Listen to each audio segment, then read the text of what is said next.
how was the month for you? It was not enough Brian Dennehy. Not Uh not enough Brian Dennehy. Although Although this movie. this movie certainly makes up for it. Are But yeah, we in the podcast now? Are we in it? I was going to faff around into space a bit more, just talking about a little bit Okay. of Brian Dennehy. Um, just like what was your favorite moment of these movies? Like your favorite Brian Dennehy moment, favorite Brapril moment. Oh, favorite Brian Dennehy moment specifically. I mean, it would almost have to be in this movie. Okay, then we'll just Then save it. yes, yeah. That, and I just realized I need to think of my Cole's very, very good today moment. Yeah. And not these ants moment, of course. Yes. But yeah, so hello everybody. Hi. It's the podcast you listen to. It's televised a TV movie story with That's what it's called. Gordon and Eliza, Yeah, that's us. The people on the podcast. where we talk about TV movies that sometimes feature Brian Dennehy. And this one stars Brian Dennehy. This Yay! certainly features Brian Dennehy. Finally. If nothing else, it features Brian Dennehy in a prominent role, the most prominent role, even. Yes, he stars as Broad Daylight. First name Broad, last name Daylight. I would be shocked if there has never in any work of fiction been a character named Broad Daylight. That seems like someone would have done that at some point. I'm gonna check IMDb for that because they have good search for things like that. But like it could also be in like a book or just like somewhere down the line, someone has come up with a character named Broad Daylight. Almost it's almost statistically impossible that that's not the case. But here in this movie, that's not the case. He stars as Schmen Schmackelroy, basically. Is about as much effort as they put into changing the name of the real guy here. Uh, yeah, Yeah. find anything? No? No, not yet. I'm still trying to figure out how to get to like the advanced search option on Okay. IMDb. But While we'll you're go doing ahead. that, let me get the rundown of this movie. So we are talking about In Broad Daylight from 1991, directed by James Stephen Sadwith, written by William Hanley, based on the 1988 nonfiction book of the same name by Harry N. McLean. It stars Brian Dennehy, Man of the Hour, Cloris Leachman, Marcia Gay Harden, a very young Marcia Gay Harden, Chris Cooper, John Anderson, and Ken Jenkins. It broadcast February 3rd, 1991 on NBC, opposite a couple different other TV movies on ABC, something called Son of the Morning Star, Part 1, with Gary Cole playing General Custer, and then also Rosanna Arquette and Dean Stockwell. On CBS, there was a Hallmark Hall of Fame movie of Sarah Plain and Tall with Glenn Close and Christopher Walken in the cast. On Fox, there was an episode of Married with Children, an episode of Good Grief, which was a short-lived sitcom with Howie Mandel, and something called Comic Strip Live, which seems to be like a stand-up thing. Interesting. And like this movie, like had higher ratings than the episode of Married with Children. Uh, Behind Sarah Plain and Tall by a factor of like 10 million, but uh, it did about a million and some better than an episode of a well-regarded sitcom. Nice. So you got that. Good for Um, variety.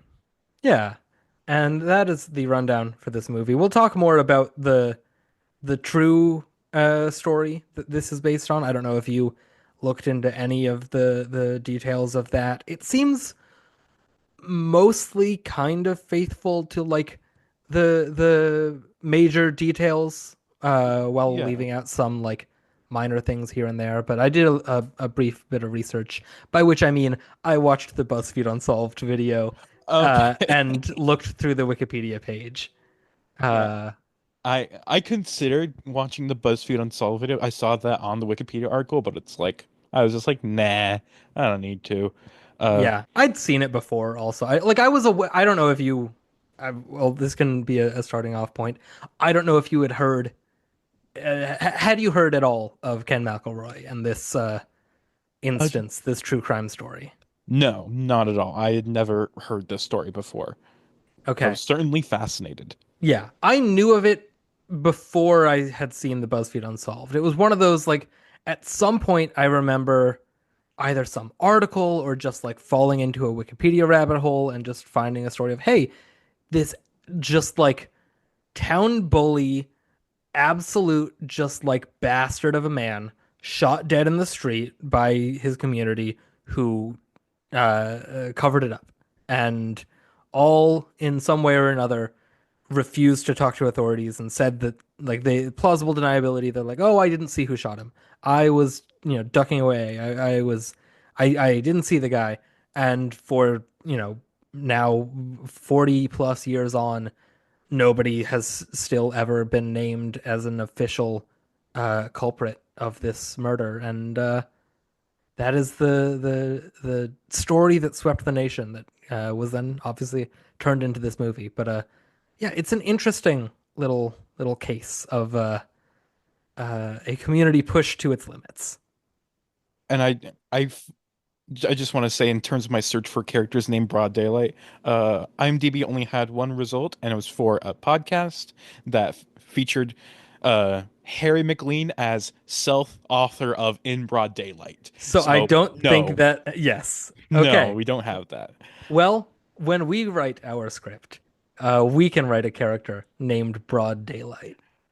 That like that. You're so right though that has to be a character in some fucking James Bond parody or something. Yeah, or like a noir something or other. Like get it because she's a broad and her name's Broad Daylight. Like it, I don't know. It feels like it has to be something out there, but maybe we can make that happen. Uh, but that is not this. That is not what In Broad Daylight is about. Where do we want to start? Do you have anything you want to kick things off with? Uh, no, not really. Like I'll just say I really liked this one. I thought it was just a really great like true crime movie. I was so invested I didn't write down any notes except for one line that I thought was good. Um, but we'll get to that later when we get there. Um, but yeah, this was just a really great movie, and especially because of our main man, Brian. Fucking Brian Dennehy. fucking Dennehy. I was trying to think of a funny middle name. I couldn't remember Kathy Bobo Bates. Uh, Brian fucking Dennehy. but yeah, Brian frickin' Dennehy. Uh, Yeah, he's yeah. great in this. Let's start. We've had a whole month of Brian Dennehy here, of Apron Dennehypril, of Brapril Dennehy. I'll give it to you now. Thank you. We have been on this. This is our fifth episode. This is a long April of Tuesdays, so we've had five whole movies, and those first four, like, it wasn't incremental because he was the least in Ruby and Oswald, and Mhm. then would you say there's probably more of him in Ultimate Legacy than there is in Net Force, right? Yeah, like when I remember thinking, like when we watched Net Force, like he is in a higher percentage of Ultimate Legacy, but has more screen time in Net Force because that's 3 fucking hours or 2.5 or True. whatever. Yeah. But yeah, it's pretty similar role sizes in Yeah, both of those those. two are on par. And then he has a more sizable role than all of that in Ants, but like Yes, but he that's also a only shows up at the like final hour. yeah, and he's just like the fire chief. That's not Felice. That's not what that is. He was the fire chief. He's a it's a functionary role. He's not like Mhm. a character in that movie. Yeah. And this like, we have to give him his dues here. We did finally get a starring role, and goddamn is he good in this. Like it takes a while for this movie to really show you the bastard side of what's the fake name they give him? A You Len something. Len, yeah.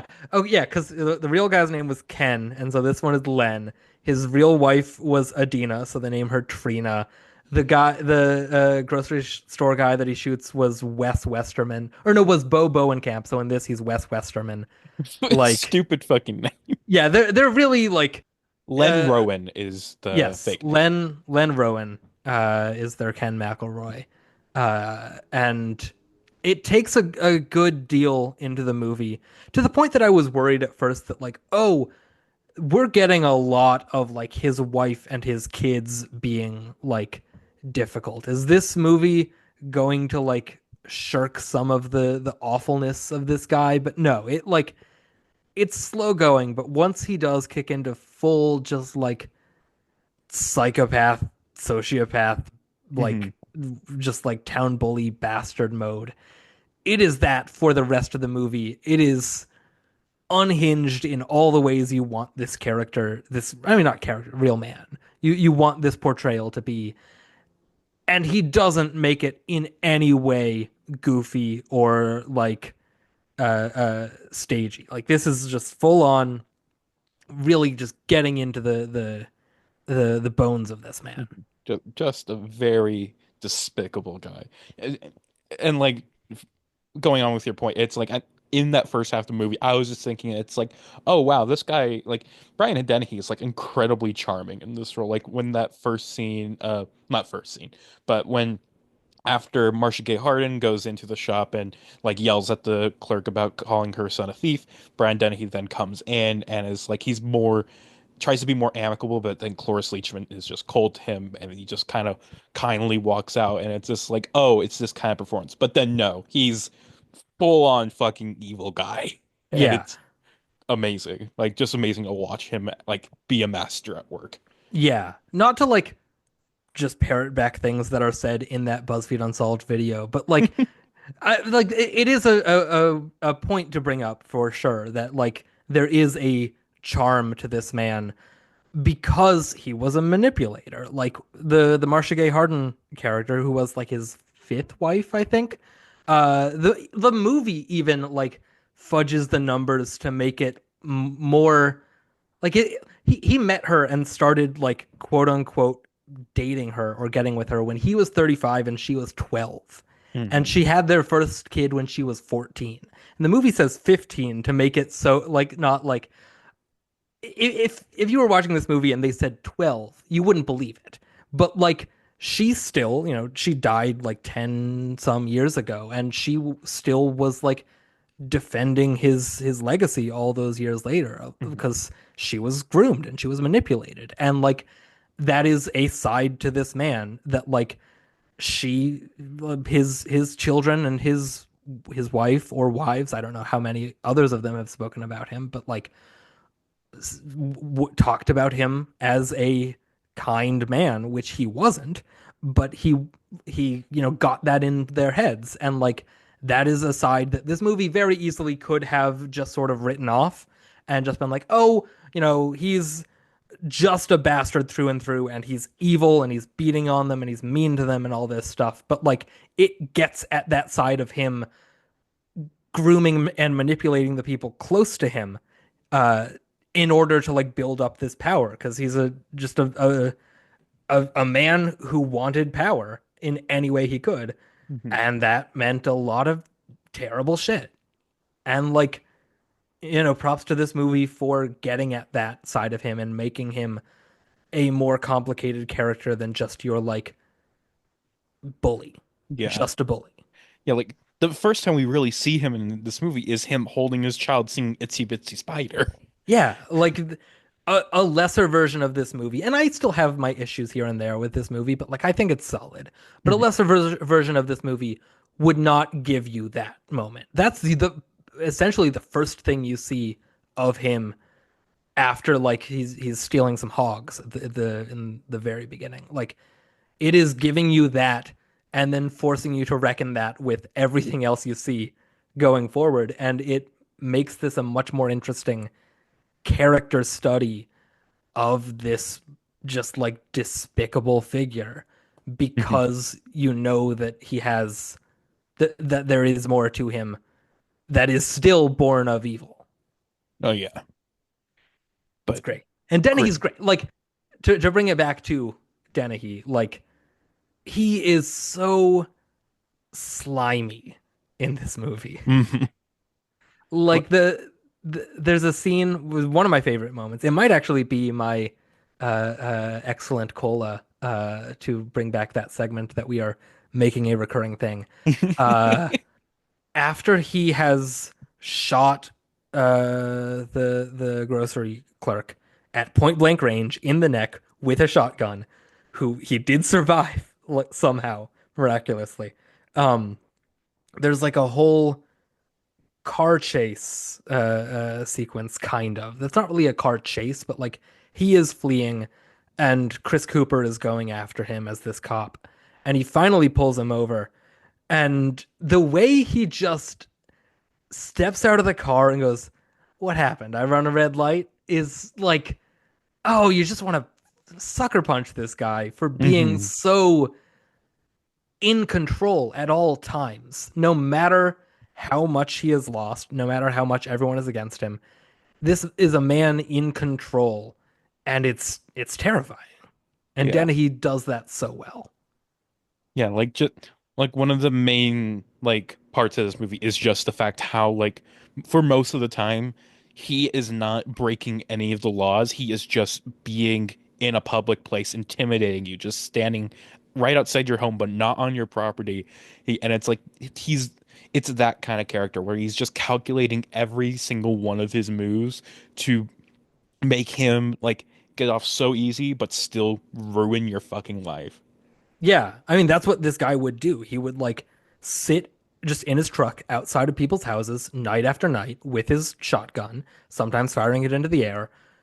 Like, this when he does ultimately get sentenced uh for shooting the grocery clerk, that is the only one out of like 20 plus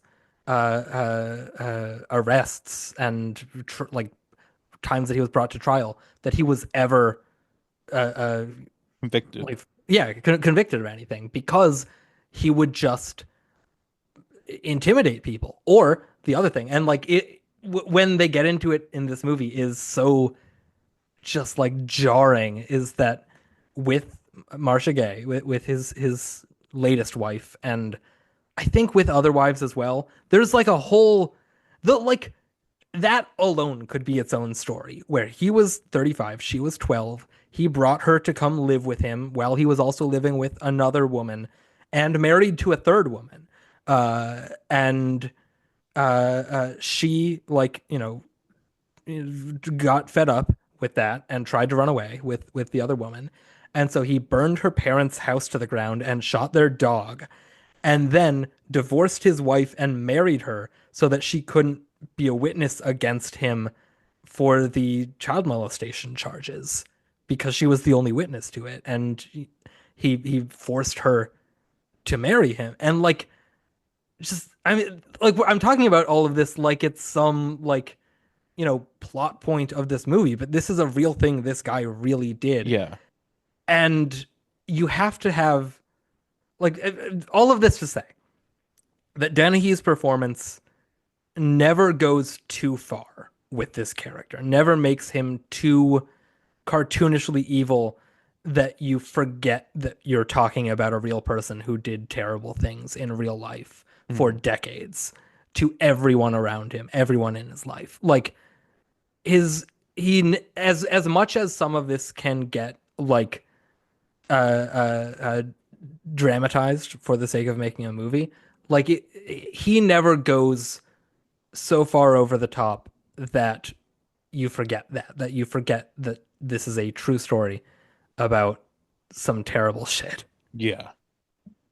Like this is incredible work from Brian here. Like Yeah. probably like one of the best performances we've seen on this podcast so far. Oh, certainly. Like I mean, it's the reason to watch the movie. There's not really much else around him that is like worth checking out otherwise, but like, if you're looking for a good Brian Dennehy performance, because like, we love him here. We did a whole month Mhm. of him here. He's not an actor that you can think of and be like, oh, from so and so. Like a lot of his most acclaimed work was in the theater, and I don't know if his like I don't know if he ever did any of his O'Neills on film or He for TV. Death of a Salesman is a Right, big TV movie, but I think that's the only real one. right. But like he's much more acclaimed as a character actor and a theater actor. And you don't really like even some other actors of his kind, of his sort of like of that sort of flavor of character actor. You can point to one and be like, oh yeah, well that's like the performance everyone like. I guess for him it's First Blood, but even then, like that's not a performance in the same way. But Mhm. this is certainly one to check out if you're jonesing for some some prime Brian Dennehy acting. Mhm. Yeah.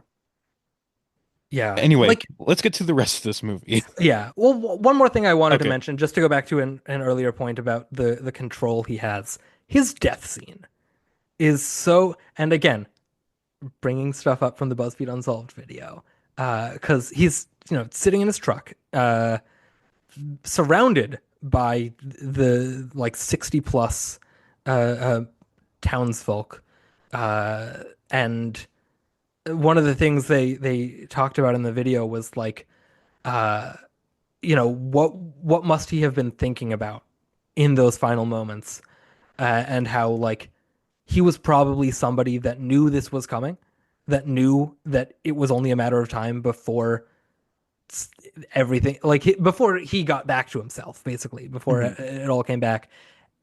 And like, even here, even as he is being murdered by everyone in his community, he was probably still at peace and he was probably still in control and felt like he had some sort of vindication through it all. And like, that sucks. It Mhm. sucks that this guy had, I don't know, it's not a glorious death by any means. He was shot like a dog in the street, but like, Mhm. I don't know. It's a complicated conversation about vigilante justice in the face of a legal system that does not work. But I mean, that's what the movie's about. Mhm. So Exactly. yeah, Yeah. So what else to talk about? yeah, well, yeah. This isn't necessarily our most fun episode here, just based on the topic of the movie. But like, Yeah. uh, And I was just thinking it's like I was looking for like any fun line readings or anything, but nothing really came up and there it's there were a couple. Most, I mean, the like, what happened? Did I run a stoplight or something? And then also when he's parked outside of the grocery, the Westerman's house, and is it the sheriff that comes over and asks what he's doing there? And he's just like, yeah, oh, car overheated. I'm just waiting for it to cool down. Just like the way he pulls that so quickly, or uh, the many times he tells someone essentially, "Cute house, be ashamed if something fire related happened to it." Like almost word for word, nice house, shame if it got burned to the ground. Uh, yeah, just the confidence with which he openly talks about murdering people or burning their house down in like open public places surrounded by people is especially terrifying. yeah, And like especially, I mean, I don't want to bring up politics, but it resonates with the with current, anyway. yeah. Yeah. Back to the movie. Back to Uh the movie. you brought up the sheriff guy real quick, and I just when I saw him for the first time, I thought he was so much of a Mike character. Like he was, but if this were a reframed movie, he would definitely be a Mike character. But he's too small of a role to be Mr. Mike character. Yeah, he is not quite our, again, go back to our ants episode to see what we mean by Mike character, but he's he's a little bit of a Mike character, but not quite so much. Uh, yeah, well, we have a really stacked cast here that I do want to Yeah. like delve into because holy shit, like not only like just Cloris Leachman, Marcia Gay Harden, Chris Cooper, like these big names and shit, but it's Three like Oscar winners. oh Like, shit, yeah, yeah, they did all win Oscars. I forget about Marcia Gay Harden's win a lot. what a thrill. but but yeah, like all three of them are good in their roles. I especially was very I'm not sure what the word I want to say attracted to Chris Cooper, but not like that. Just like he was a very like when he was on screen, my eyes were on him. He it was just like I was locked in. Like Chris Cooper Yeah, just has that kind of presence to him where it's like when he's on, you want to watch him just to see what the hell he's gonna do. Uh, yeah. Chris Cooper, of like the actors that have won Oscars this century, probably one of the most underrated as an actor. Because mhm. like you don't talk about like Chris Cooper as being one of the greats, but like I He mean, just is. like you could have a career that was just A Beautiful Day in the Neighborhood and Little Women in the same year, and that would be enough to like really stand out. Like he is consistently so great in pretty much everything he's in, regardless of quality of the movie.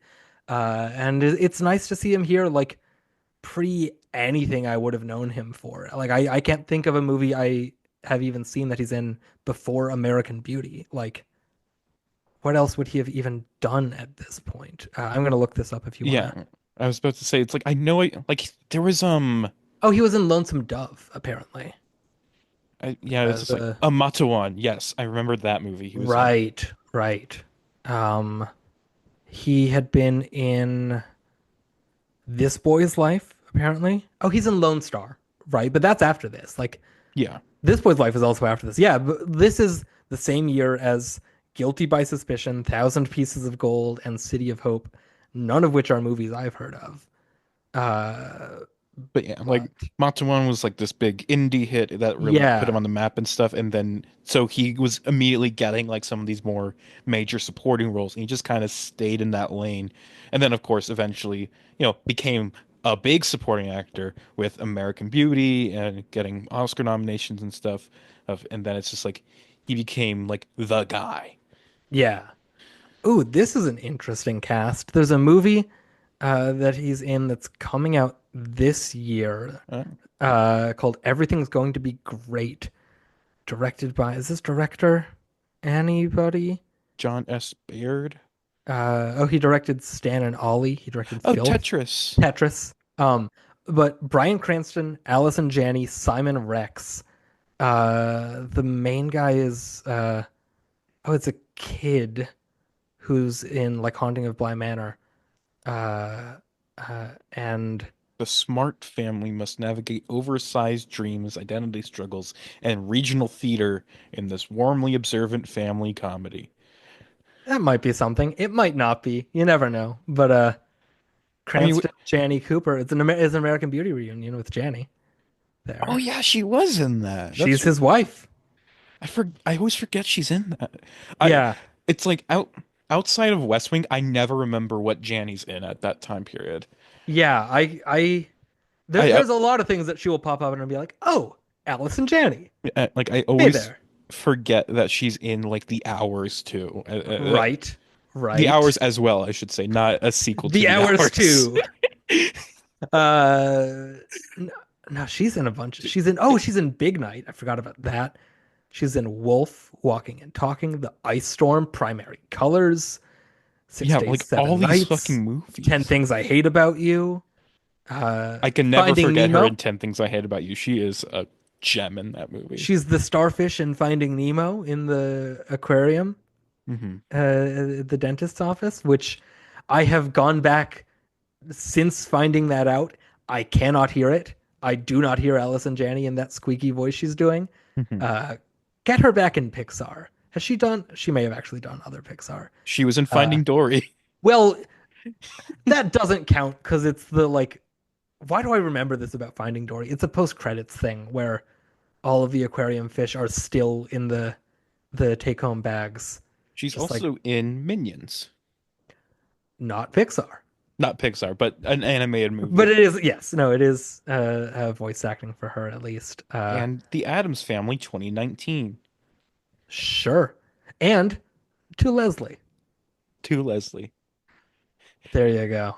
Oh, she's in The Roses, which I am looking forward to this year. The War of the Roses remake with Benedict Cumberbatch and Olivia Colman. Yeah, that's going to be really good. Yeah, As I But mean, she's Jay also been Roach in is hit or miss, but I feel like his sensibilities, his comic sensibilities, are much more suited to this than say Bombshell.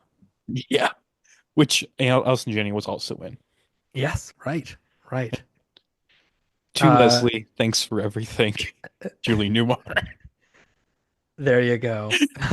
Back Um, back to In the Broad Daylight. back to In Broad Daylight. I also want to mention one of the biggest that guy moments. Uh, Ken Jenkins, whose name I don't know, but I do recognize him as the guy from Scrubs. Yeah, Dr. Kelso. It was fun seeing like not a young because it's only like what 10 years before Scrubs, so he's still like probably in his 40s or early 50s here. But like, uh, nice seeing him. Marcia Gay Harden also I do want to talk about because she has probably the biggest role other than Dennehy. Mhm. She's really good in this. She Yeah. really sells, especially that ending scene, the like press conference or whatever, where she's crying, talking about how like, he had nothing but love in his heart. He was a good father. He was a good husband, all this stuff. Like, Hmm. and you just have to sit there. Like, again, a lesser movie would have, for the sake of making it a more packageable movie, glossed over the fact that they got together when she was a child. But it gives you that and then gives you this scene where you just have to sit there and be like, this poor, poor woman who now has to, like, grieve this horrible man that she has been groomed to believe was a good man, and also probably has to raise like 10 children, most of which aren't hers because like the other mothers are not in the picture. And now she just has to raise like children that like some of them are not much younger than her. There are like teenagers that are probably like 10 years younger than her, if that. And now she is their guardian and she just has to deal with that. Like, even in death, he is fucking over people around him. Just, she's so good in that scene. She's great throughout, but like that closing moment for this movie, is that the end or is the part where the guy burns his house down The after the that? the house burning down is over the credits, so Okay, that yeah, that makes sense. But yeah, great stuff from Marcia Gay. absolutely. Like, oh, again, another person you always like to see in a movie because you know Yeah, she's going to do something good there. yeah, and this must have been like real early for her as well because Yeah. Like what I what always else would confuse her with Mary Louise Parker. I was about to say this is around when Fried Green Tomatoes came out, but no, that was and I another was one.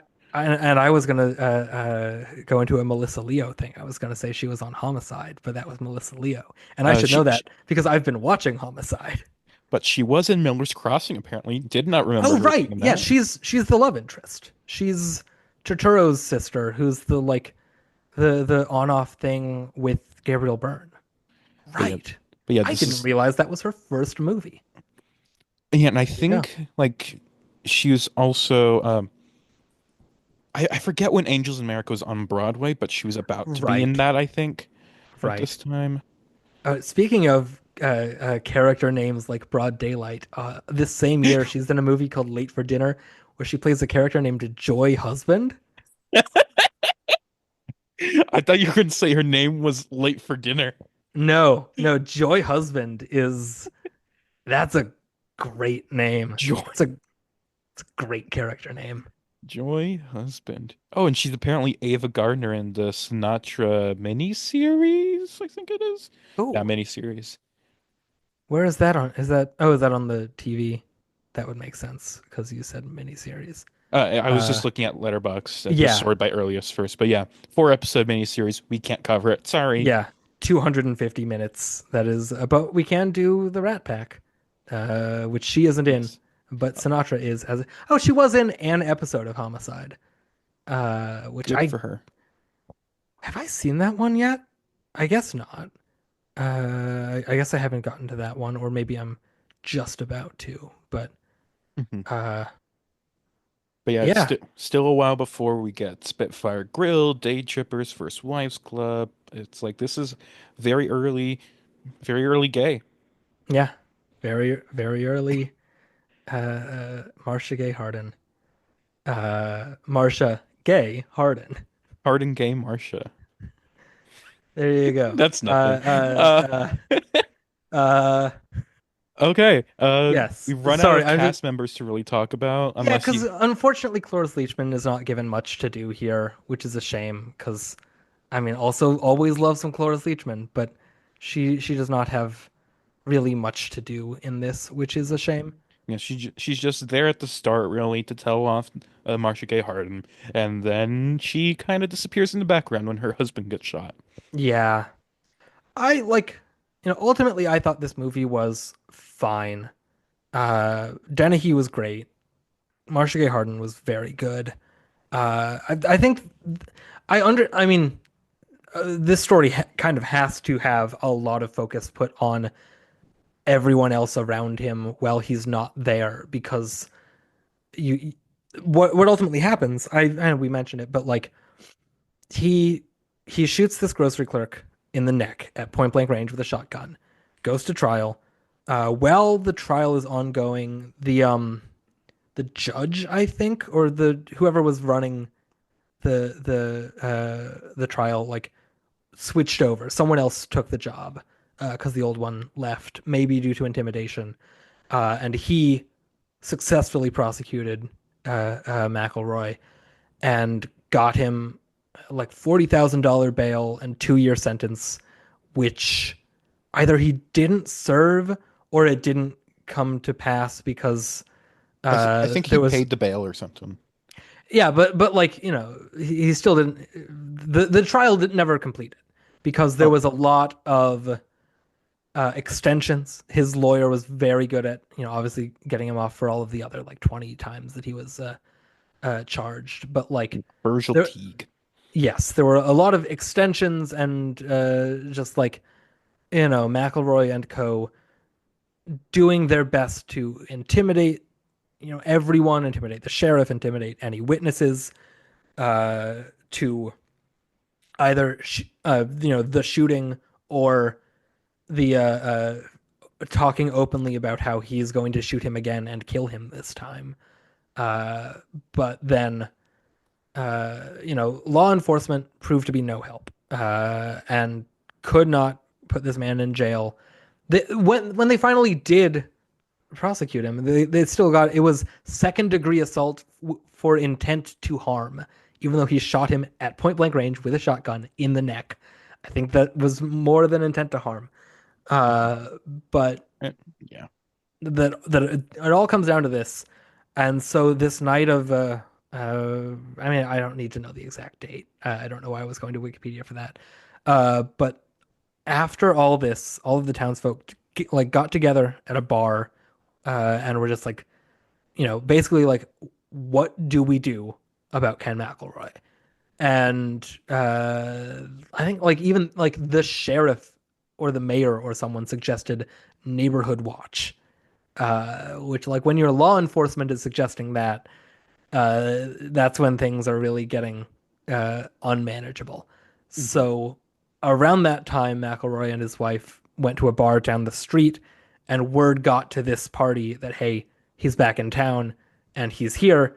And they all went and they swarmed him. And while he was sitting in his car, somebody, two, no, there were two different It's two types of people. casings. Yeah, there were two different types of casings in the truck. So two people started shooting. They killed him. They got his wife out. They got. I was is Trina the character or the That's fake the name or the fake name. real? Okay, so Oh wait, Adina no. or Adina is the fake name. Okay. okay Trina, also with an E. They got her out of the truck and got her to safety. But they shot him and killed him. And when I think the FBI got involved, and whenever people were being questioned, they all lied. They all said they didn't see who did it.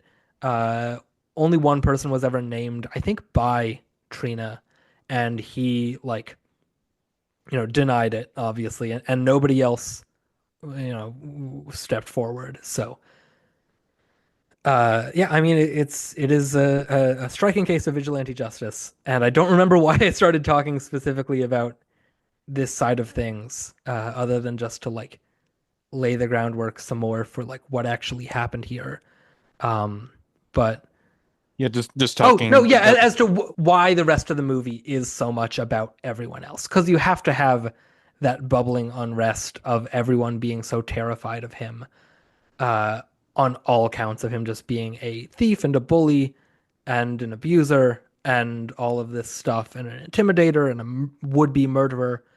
I don't think he ever actually killed anyone, but there were two different people that he shot. The other of which they mention, uh, he shot because McElroy was on this guy's property, and the other guy, the guy tried to chase him off, and so he turned and shot him in the stomach, and he also lived. But like anyway, all of this, you need to have scenes of the townsfolk just sort of talking about what to do, but like it's just not the interesting part of this movie. It's not Brian Dennehy, and so it does kind of falter a little bit. Long rambling way to say the rest of the movie around him is kind of just fine. I would say that I thought the movie was like I found both parts pretty interesting. I thought it did do a good job giving like the individual townspeople enough character to be like interesting to like watch them just try and just be pissed off at this fucking guy. But my main like downside of the movie was just the fact that it just runs a little bit too long. Like in that like end of second act, beginning of third act area, it just kind of feels like we're waiting for the ending to come. It's Yeah, just like you're because it's like it just kind of it hits the same points over and over again. It's like he's a menace. We gotta do something. Law is useless to help us. We gotta do something. And then it's just like, okay, we gotta do something. When are we gonna do that something? Come on. Dennehy's back with a gun when he shouldn't have one, and he says he's gonna murder a guy, and then he doesn't, but he's scary about it. And it's that like it does sort of run its course a bit. But yeah, all in all, this is a fine movie. And I think probably if I didn't know the facts of the case ahead of time, I probably would have been more engaged of like, oh, where is this going to go? How is it all going to play out? So like it works on that level. It works of it doesn't feel like it is embellishing too much or like overly dramatizing things for the sake of telling an interesting narrative. Like it's all right there. It's already so interesting in real life that you kind of just change the names a bit and make it a movie. But like uh yeah, no, like it didn't add anything other than giving me an A tier Brian Dennehy performance. So like you know Yeah. Which sometimes that's what enough. some yeah, that's all you really want from a movie is just a great Brian Dennehy performance. Truly. Yeah. Should we go into the gentleman the cola is very, very good today segment? Gentlemen, the cola is very, very good today. Yes. So what is your? I keep saying excellent cola. It's not that. It's very, very good. Yeah. What is your very, very good cola? No surprise to anybody. It is just Brian Dennehy again. He was my very the cola's very, very good today moment last week, because I just really loved his role as the fire chief. And in this movie, he is the star of the show. He is easily the best part of all this as Anna. It's just he is very, very good cola whenever he is on screen. Yeah. For the sake of making mine a little bit more specific than like, I mean, because that is the right answer. Ultimately, it's just Dennehy as a whole. But to like narrow it down to like a specific moment for me, it is the part where he gets pulled over by Chris Cooper and just the smarmy like, oh, what happened? Did I run a stoplight? And then the like when Cooper says something about the shooting, it's like, oh, who's been shot? Like the way that he just carries himself with this, I know you know I'm bullshitting you, but what are you gonna fucking do about it, Copper? Essentially, like that stuff, that moment for me was like really, really stood out to me. And what's your not these ants? Not these ants. I guess I didn't really have a specific moment for it, so I guess kind of just well, okay, similar to last week where it was that the movie didn't do something rather than something specific in the movie. The fact that this movie kind of wastes Cloris Leachman, the fact that she is there in the beginning, kind of, and there throughout, kind of, but like never really gets a scene, was disappointing to me, considering she's second build here and she's Cloris fucking Leachman. Like I was expecting more, and it was a letdown for me that I came away from this movie with, oh yeah, Cloris Leachman was in this, having just watched it. Hmm. Uh, my not these ants. Uh, I'm going for more of a silly one. It's naming the main character Len. It's like Yeah, that's not very a common name, although I do know of like other characters at least that are named Len. But this one, it's just too close to the real guy. It's just like it's it also when they read the sentencing, they say Len Roy, whatever. What's the last Rowan. name? Rowan. Len Roy Rowan. So it's not even short for Leonard. It's not even like a nickname. It's like this man's given name is Len because the real guy was Ken Rex McElroy, so it's Len Roy Rowan. But like, just name him Ben or whatever. Or I don't just know. go for a different name Yeah, altogether. Just like God, yeah, it's just yeah. silly. Yeah, I that was one of my few notes was, boy, these names are too close for comfort of just like it if you don't have, the rights, I guess, to use the real people's names, like do more than just rhyme. Hmm.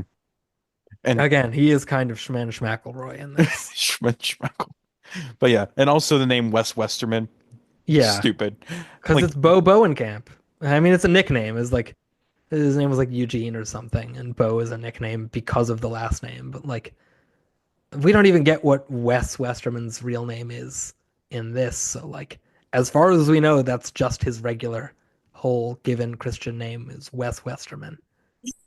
and imagine looking down at your newborn child, knowing your last name is Westerman, and you name your little baby boy Wes.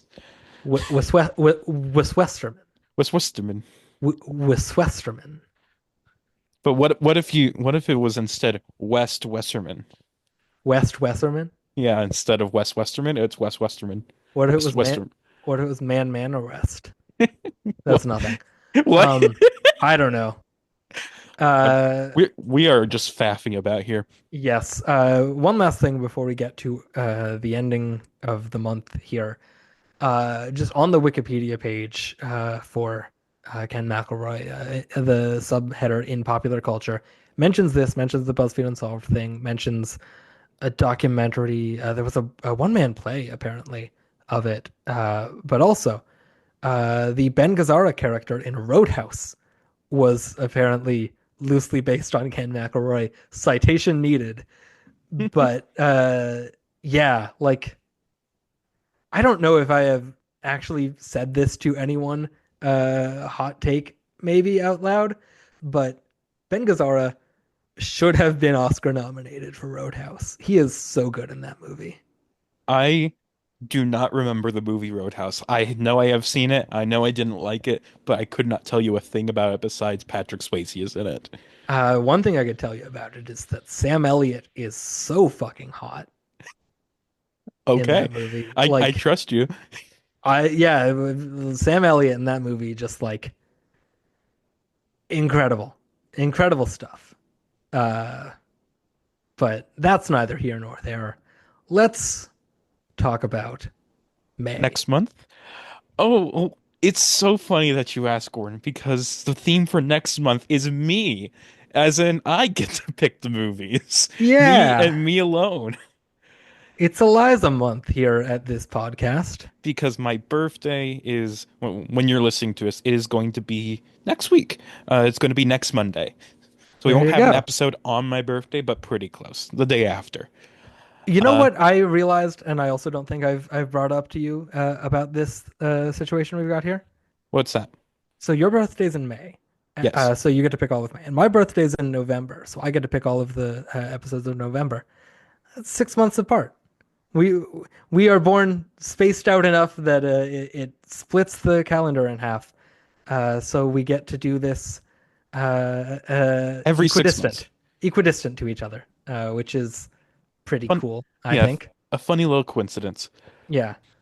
So, what do we got? I have not been told any of these ahead of time, so I will be reacting live. Before I say anything, do you have any guesses as to what I like? I've told you one little thing about one of my picks, but All I know is that one of them is a guest episode.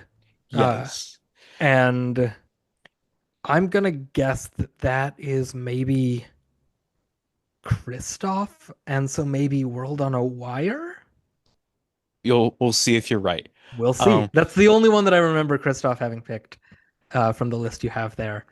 Uh, which I anyway, did. My guess is Kristoff because through deductive reasoning, we have talked about June being an all guest month, and I don't seem to recall you mentioning Kristoff as somebody to potentially have on for June. So either Kristoff is going to be on next month, or you're just being mean to Kristoff and not letting him on the show. yes, I am being very mean to Kristoff. No, I think I even told you that Kristoff is going to be the guest, but You uh, didn't, but I did my brain power. I'm like Sherlock fucking Holmes over here. anyway, so when I was thinking about what to pick, this was surprisingly hard to do, just trying to pick only four movies. Yeah, Um, I was trying to do something like trying to pick movies that like we don't really have on the show, like try and branch out like what our movies are. So yeah. for the first one, I decided I wanted to do a musical episode. And Ooh, before you say Babes in Toyland was a musical, I barely remember that movie. So we're gonna do one that I actually like. And so the first one, and also my actual birthday episode, is going to be Evening Primrose from 1966, starring Anthony Perkins and Charmian Carr. oh, With we talked about this one. Yes, it Yeah, is one of my favorite TV movies ever made. Uh, it has music and lyrics, songs by Stephen Sondheim, some really great songs that I'm very excited for you to learn to hear, and it's great. People have called it like if there was a musical episode of Twilight Zone, which I think is an apt description. And right. God, I'm not even going to get into like what it's really about. You're going to find that out when you watch it. Yeah, It's going to it's be a only great time. it's only 50 minutes. That's fun. Yes, but we'll still have a lot to talk about Oh, with I'm it. sure. Yeah. Um, for my Okay. next Already off to a good start. for the second episode, I wanted to do something animated, and I also wanted at least one of these movies to be bad. Uh, Oh so no. Oh uh, no. so I have picked Queer Duck the I movie. oh fuck. Dude, when you said animated, that perked up. When you said bad, I started typing queer duck into the letterbox list I have before you even said it. Yes. Ah, This is just who made this? I remember. Zeth Oh, Feinberg. Mike Rice wrote it, who is a former Ah, Simpsons writer. I think even like showrunner for The Simpsons. Um, yeah, he made this and thought he was like a big like um woke masterpiece of like God, gay people are going to love me after this, and most people do not like this movie. oh boy, what a cast on it though. A Yeah, what a voice cast though. You cast. have Jackie Hoffman, you have Billy West, you have Mark Mark Hamill, Tim Hamill, Curry, Estelle Harris, Andy Andy Dick, Dick, Chris Cox, Bruce Valanche, Conan O'Brien, David Duchovny, Kevin Chamberlain. Like, Tress McNeil. It's like a lot of yeah. good names in here. Um, Kevin Michael Richardson skipped right over him in the first row. Maurice LaMarche, boy, yeah, just like calling in every single favor he had to make this movie, and it has a 2.9 on Letterboxd, which look I'm at ex that letterbox curve. Oh boy, yeah, there's it peaks at 3.5 stars, which Queer is Duck the movie, by the way, from 2006. 2006. Yes. Uh, Yikes. and We will, have you seen this? I have not. Uh, Okay, okay. But I just like I wanted an animated movie, and I was just looking through, and it's like, oh, maybe I want to do Animal Olympics, maybe I want to do something else, maybe Is I want Animal to, Olympics the one that Willem Dafoe is in?